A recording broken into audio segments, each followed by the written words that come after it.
Cike zaki ka zama cikar kadarinta ina ta jefa biyar take ɗayan kare sarta ba a ja da shamun Allah yanzu za a ji gata iku suke yi mata aiki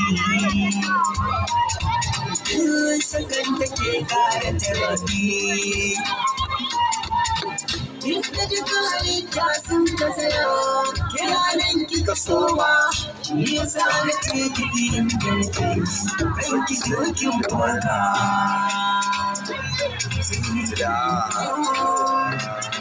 Ruhin shugaba wai a kiki ne, in saka ni sinuti, ni tafakkuri na ya kare. A cikin nazarinki, kai maza ya ɗauka mashi. Ji babban aiki zahiri da koya annabi ne.